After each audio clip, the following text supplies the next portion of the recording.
Hey guys, welcome back to our YouTube channel Coders Lobby. So in today's video, we are going to cover the spreadsheet activities available in the Google Workspace.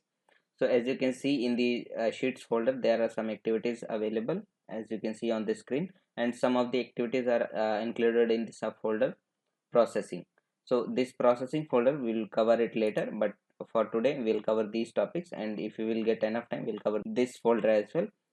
So why I'm covering it later, because to use this activity we have to use the GSuite application scope, but for using this activity we can use the use Google Spreadsheet scope. So let's begin with the our first activity. So we'll go with this activity, but let me explain you about this activity first. Here we can choose the account we want to deal with, and then there is the actions available. So in this section we have the three options in the drop down, like use the existing worksheet, or create new, and create if not exist. So if we want to use the existing, we have to pass the spreadsheet ID over here, but in case if we want to create new or a create if not exist, then we have to pass the folder path. Or see, as you can see here, parent folder is required. Here we can either choose the parent folder or we can pass the ID over here. So let us first select the account. Okay, the account has been selected and this is enabled now. So either we can choose the folder or we can enter the ID. So let's suppose if I'll click that and I want to place that file, I want to create that file in the root folder. So I'll select my drive only and click on open. Here we have to pass the file name only. So let us name it as demo, and extension it will take by itself, and this reference is the spreadsheet. So this reference we can use it for the later activities that we are going to cover in this particular scope. Okay, so this can be anything. We can name it as anything like ABCXYZ, anything.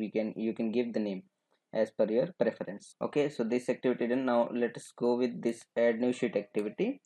Here we have to pass the spreadsheet reference, so it is spreadsheet, and here the sheet name we will pass it as demo. All right, now let us debug it and just wait for a moment until this code will be executed. Okay, as the code is executed, now let's go to the drive, and here you can see one file is added at 4:41 p.m. So this is how we can create the worksheet in the Google Drive, and also we can add the sheets to that particular spreadsheet. Okay, here you can see this is the default sheet has been created, and this is the sheet which we have created using the add new sheet activity. Now let's go with our next activity, which is right range activity. Why we are using the right range activity first? Because we need some data in our sheet that we have added, so that we can explore the other activities as well. So to add the data we have to get the data from somewhere. So we have one sheet already available, one Excel file. We can read this data from there. So we will pass the sheet name here, sheet 1, and then here we will add the variable. We'll create the variable. So the variable will be dt input.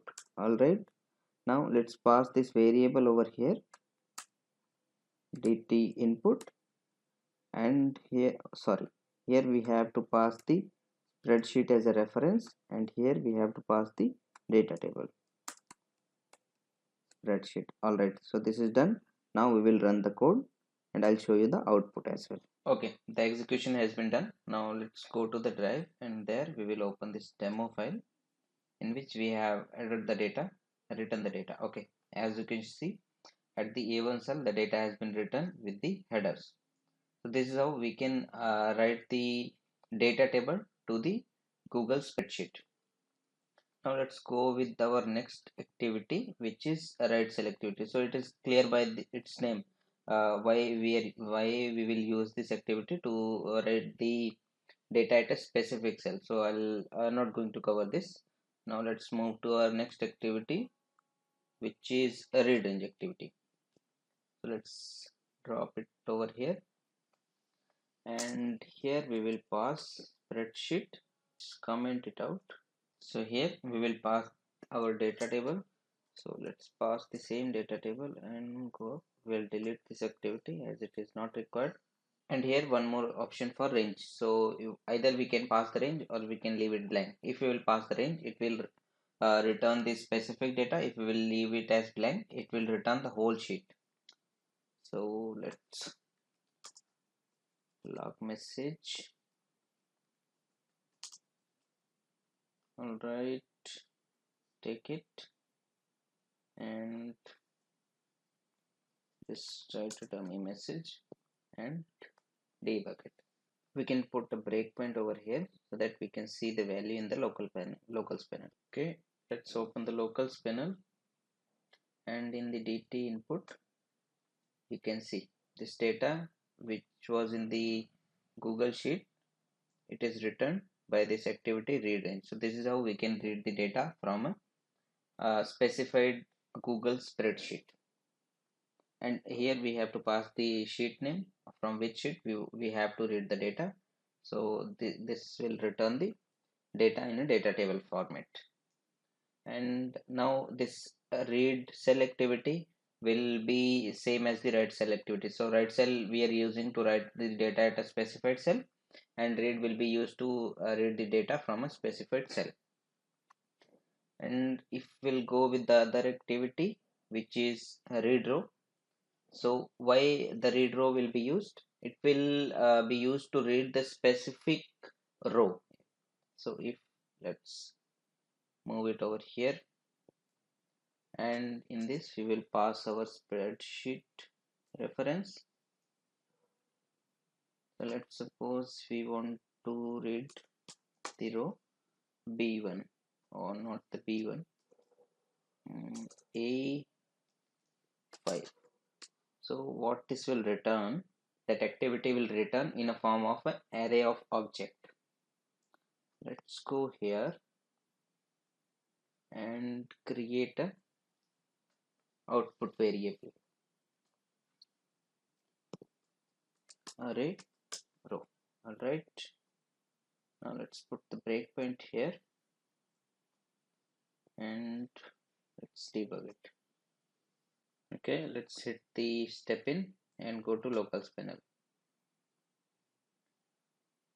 and here you can see in that object there are 4 values. This was our ID, this was the first name, last name, gender, state, all this data for the specified row over here we can see in our object of array of object variable. So this is how we can read the data from a specified row.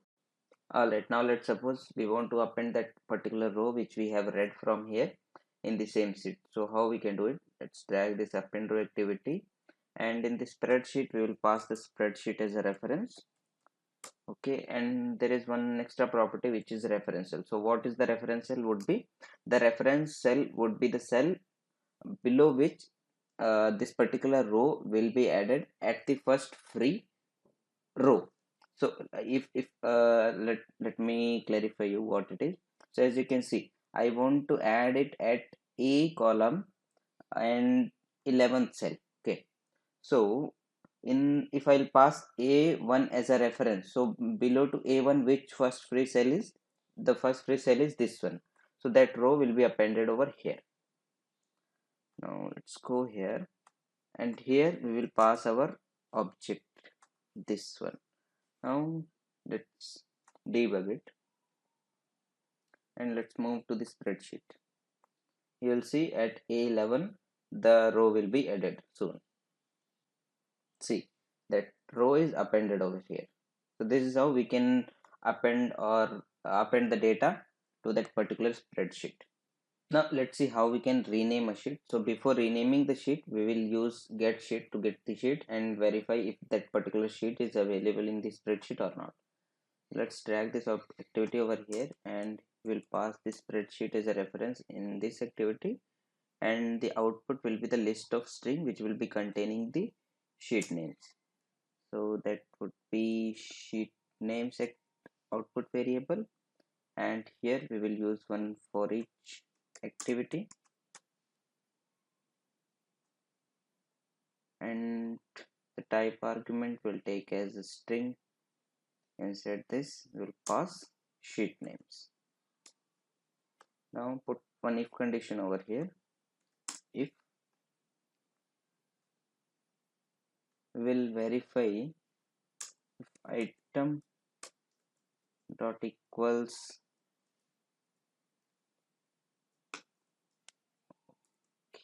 item dot equals demo.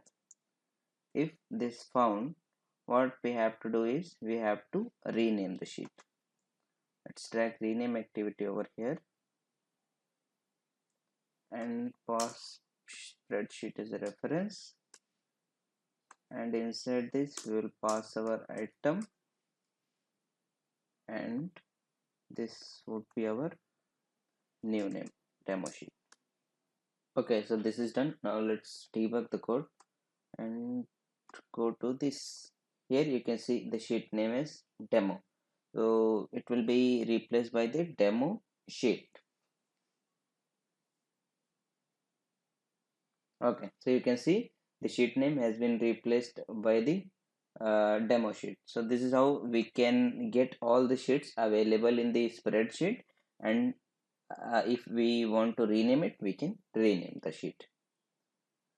And after that, let's see how we can delete sheet. Okay, so in the same activity,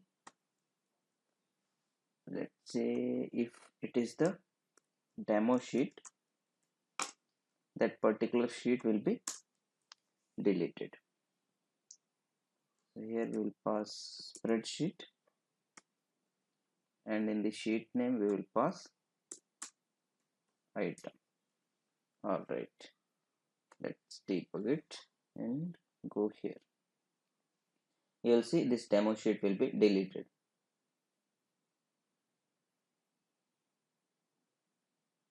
See, this sheet is not appearing for now.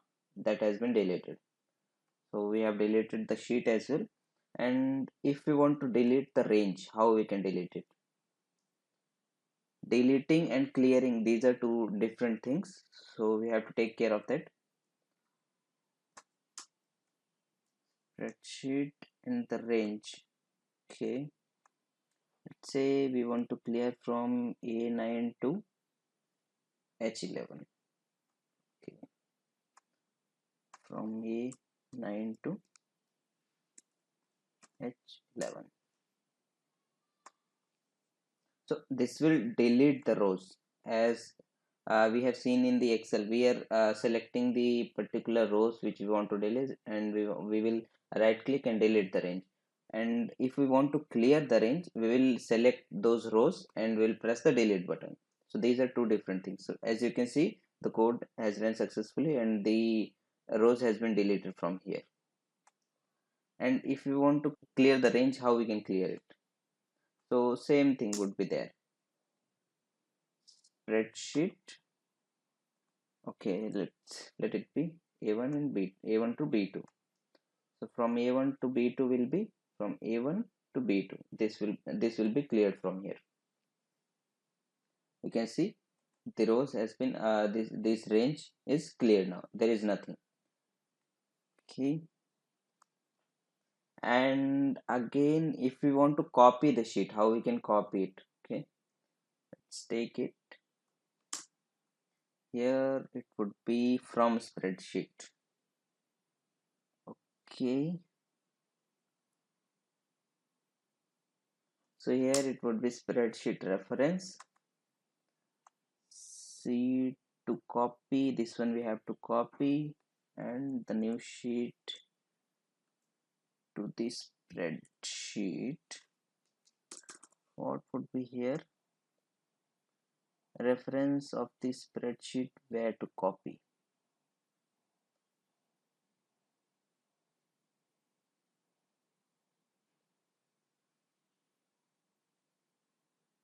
Okay, so this is the spreadsheet reference actually. If there are multiple spreadsheets are there, and but in our case there is a single spreadsheet, this one, the demo spreadsheet. So in the from spreadsheet and to spreadsheet would be the both, would be same reference for both, and our new sheet name would be, let's say its name. But as that particular sheet does not exist, it might can throw error. So before that we'll take add new sheet, spreadsheet, and the new sheet name we will take it as name. All right, let's debug it. Let's go here. Okay, so you can see the new sheet has been added, and the range has been copied to other sheet. It has thrown the error. So if the sheet name already exists, it will throw the error. All right, so let's delete this add new sheet activity, and we will delete this sheet as well. This name sheet, we'll delete it, and this is also not required. We'll delete this as well. Okay, now let's debug the code. This time it will be it will add one more sheet over here with the name sheet with the name. Okay, still okay. All right, so you can see the sheet name is the name, and the range is copied over here. So this is how we can copy the range from one sheet to other sheet, or not the range only. We can copy whole sheet to the other sheet. And now let's see how we can download a particular spreadsheet. This will be going to download that spreadsheet, full spreadsheet. So here we will pass spreadsheet as a reference. We'll name it as Untitled.Xlsx, and here if we want to download it at a particular path, we can provide that path over here, or if we want to download it inside the project directory, we will leave it as blank. Now let's debug it, and inside the project directory soon you will see one more file will be added with the name Untitled.Xlsx. All right, the execution has been done. Let's refresh it. See, you can see that Untitled.Xlsx has been added over here. So this is how we can download the spreadsheet. You can see there are two sheets, one is name and another one is the sheet name, sheet one. All right, with this I think most of the activities we have covered. There are so get cell color activities left, so let's explore this one as well. Okay, let's give the color over here. All right, this is the text color. We want the okay, let's save it. It is B5, and the cell address would be B5, and it would be the spreadsheet reference. Save it.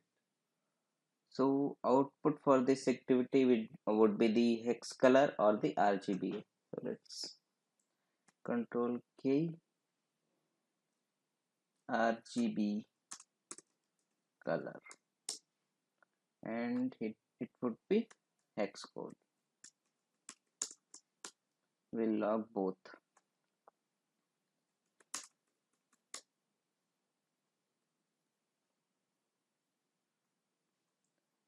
Alright, let's add hex code plus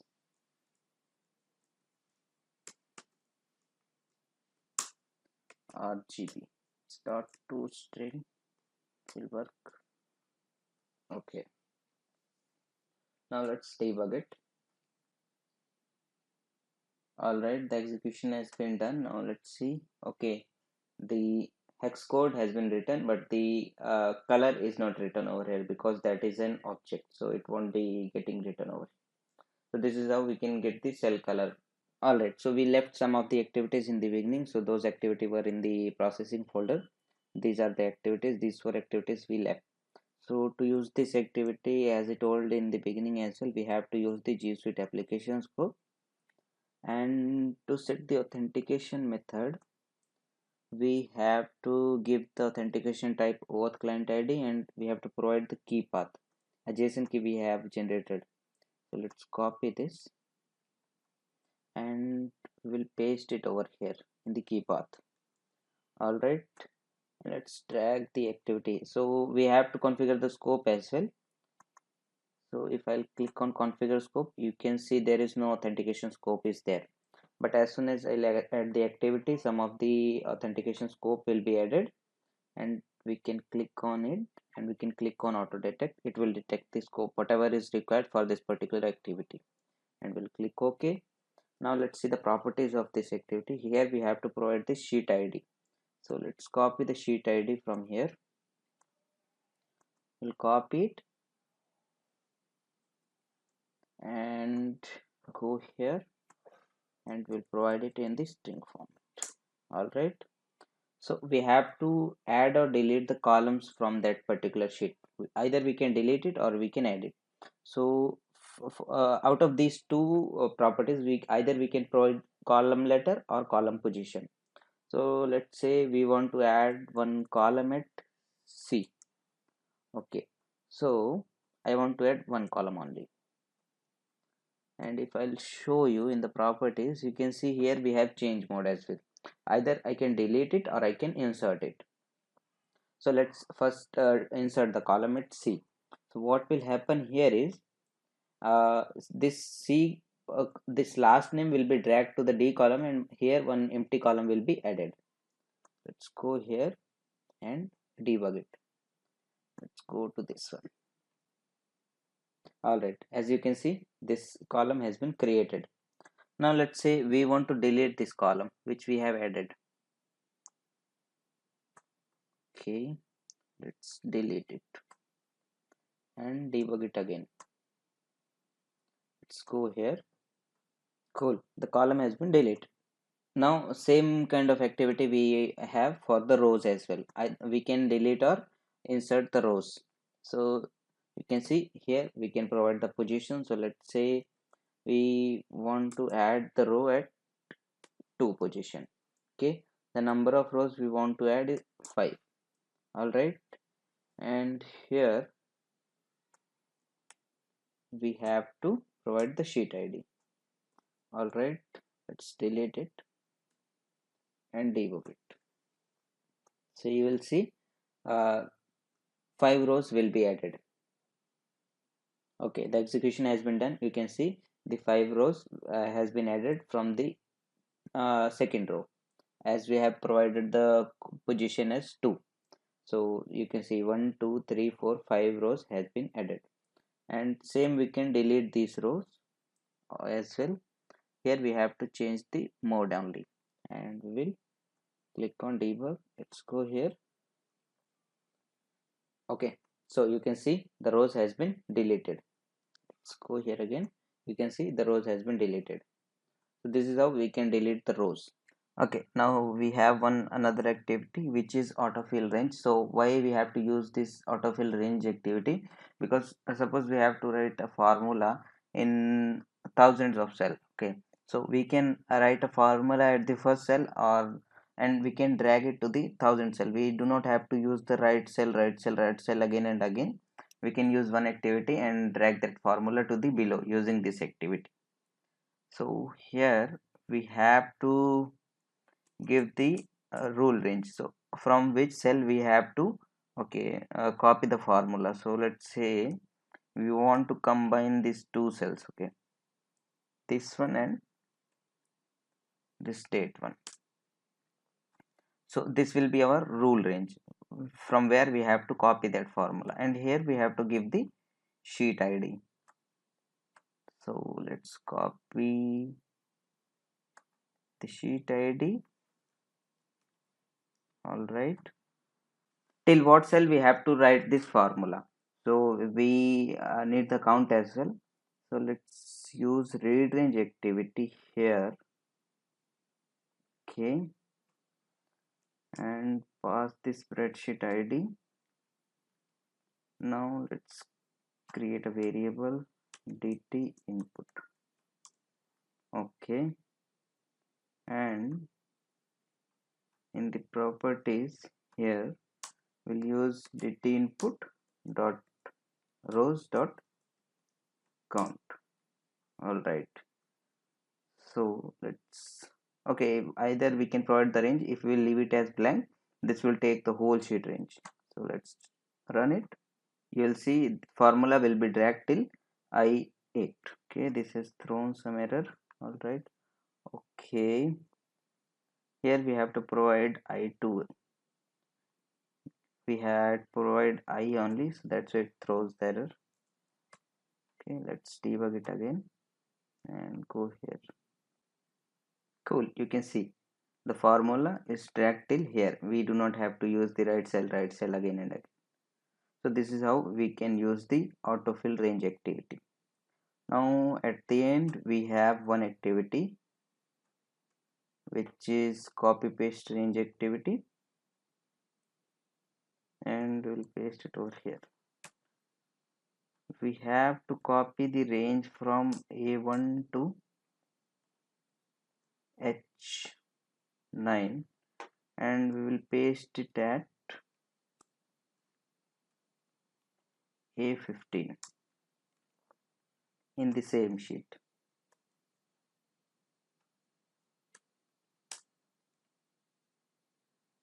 Let's debug it again and go here. You'll see from here this same data will be written. You can see data is added over here. So this is how we can copy and paste the range. If you will look at the properties of copy paste range activity, you can see some of the interesting options are there. So if we want to check the paste orientation, you can see we can convert that rows to columns or column to rows, whatever we have copied, and we are going to paste it somewhere. And we have the paste option as well. We can paste it as a normal, we can paste it as a value format, or whatever the conditional formatting is there, we can paste it as same whatever is the format for the source.